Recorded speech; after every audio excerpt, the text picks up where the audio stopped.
Jobs have been in the news lately. Okay, that's a joke. Jobs are always in the news. Politicians can't stop talking about jobs. Pundits can't stop talking about jobs. CEOs can't stop talking. Well, mostly what they talk about is mergers and stock prices and, cutting jobs. But the problem is that the good paying jobs are going away, and even the replacement jobs with lower pay and fewer, if any, benefits are starting to go away too. It's not because the economy is shrinking, and it's not because jobs are being outsourced. Oh, yeah, some jobs are being lost to outsourcing, but that's not the big reason for the loss. We're going to take a look at where jobs are going, what it means for the economy, and what we can do about it in this episode of Progressive Solutions.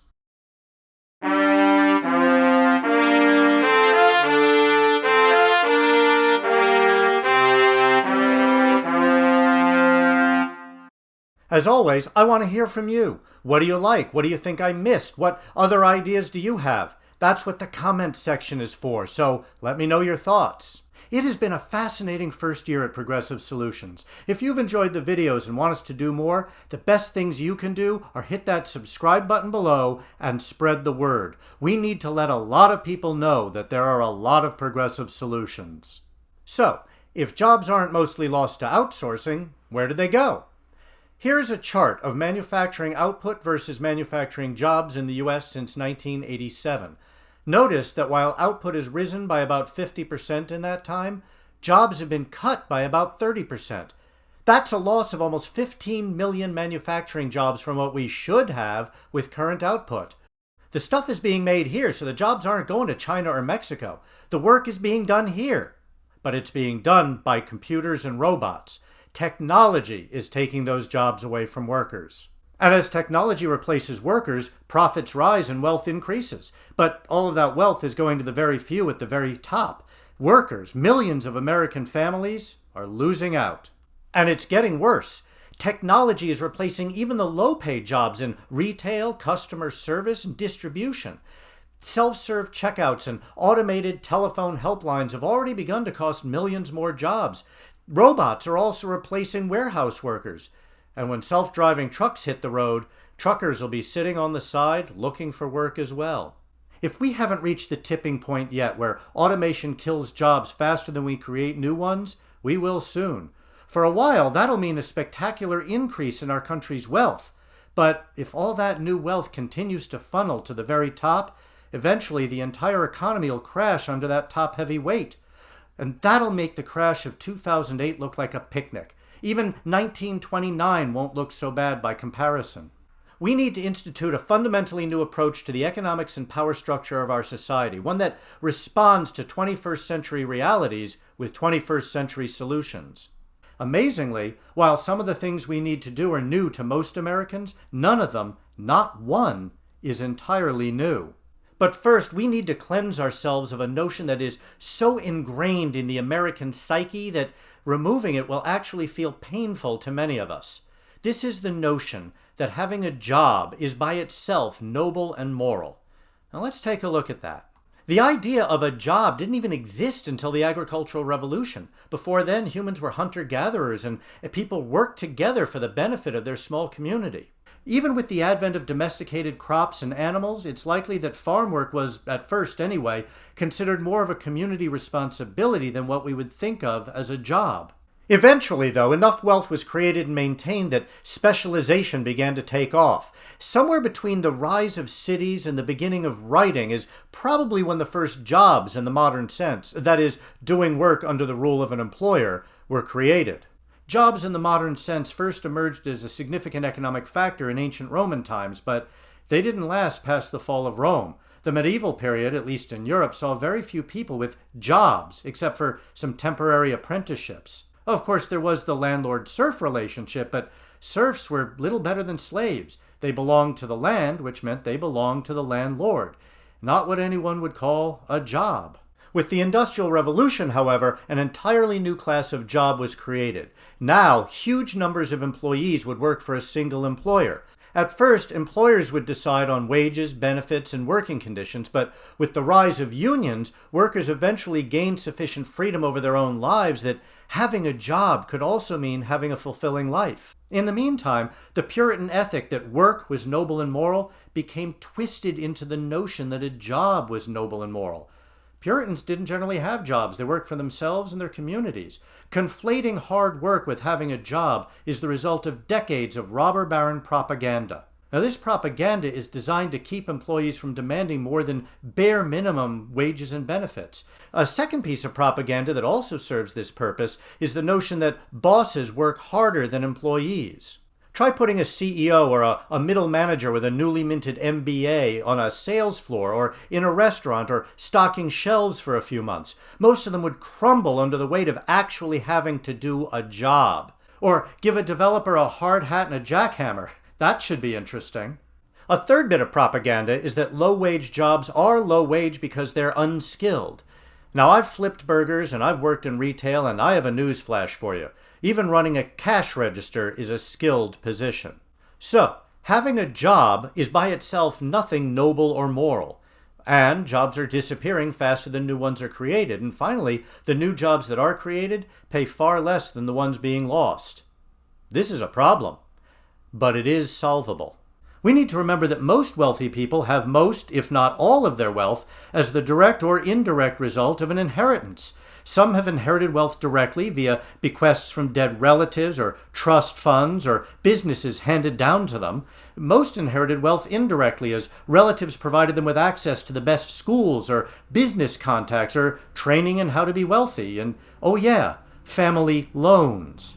Many of these people tend to fail upward, despite having little to no competence in whatever business they're running because they're always the boss. They manage to accumulate more and more wealth as their businesses fail again and again. This phenomenon is best seen in our last two Republican presidents.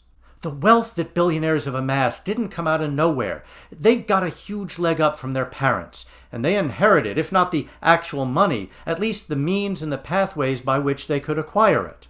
And the thing is, they're not going to stop making money.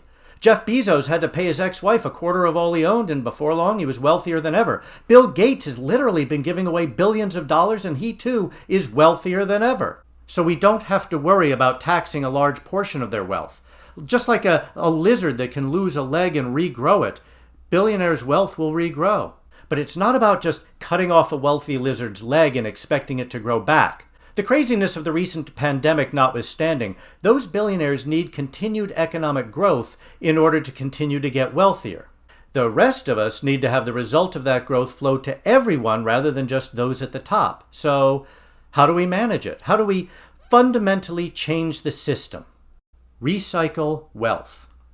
Start by raising taxes on the wealthy in order to recycle that wealth and keep the economy growing. We need to make sure that enough new wealth cycles through the entire economy, through everybody's hands, not just those few at the top. Otherwise, the economy and our society will eventually plummet into chaos. I'm going to put 4 ideas together into a sort of 4-legged stool to show how they can recycle wealth in a way that allows all of us to inherit from centuries of technological innovation.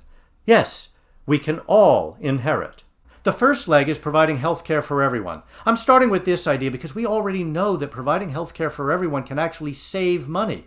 It also frees people to live without the stress of worrying whether they can afford to get the health care that they or their kids need. People will no longer have to choose between buying life-saving medicine or paying the rent. Nobody will be one illness or accident away from bankruptcy because of medical bills. Businesses will be freed from having to choose whether to pay for health care for their employees or how much to charge their employees for that health care. The U.S. spends more money per person on health care than any other country, and we aren't even close to being the healthiest, not by any standard. We can do a lot more for a lot lower cost. Sure, it does mean shifting some costs around, but there are plenty of ways to accomplish that. All that's needed is the political will. The second leg is a major increase in the minimum wage. $15 an hour is the number that progressives are talking about, and if we start soon, that should be enough for now. But we also need to add to that an automatic increase to cover not only inflation, but also a significant percentage of overall worker productivity gains. From 2000 through 2017, worker pay and benefits as a share of GDP dropped by 10%. The nation got richer, but workers didn't share in that wealth. By indexing the minimum wage to GDP, workers can be certain to continue to get their fair share. Leg number 3 is affordable childcare. In just about every single-parent home and lots of double-income two-parent households, parents struggle with making sure that their kids are taken care of while they're out earning the money to take care of their kids. With affordable childcare, which means free for a lot of parents, parents would worry far less and kids would be far better off. Unlike healthcare for all and increasing the minimum wage, this leg will have to be paid for by increasing taxes.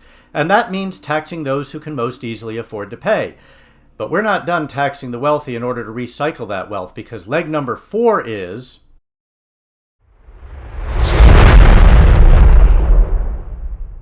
I've already done a full video on Universal Basic Income, or UBI. You can check out the link up here or in the description below. I'll add here that UBI, as one leg of a four-legged stool, doesn't have to be all that large in order to make all the difference. What kind of difference? How about virtually eliminating poverty?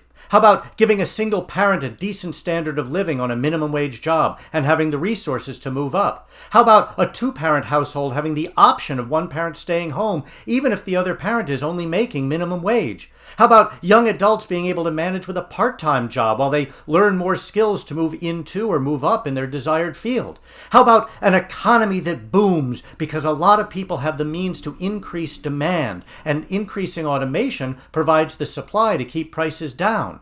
How about the increased profits fueling wealth at the top and providing tax revenues that recycle that wealth over and over again? More people would have the freedom to start their own businesses. Entrepreneurship would reach new levels, which means that fewer people would have to work for others.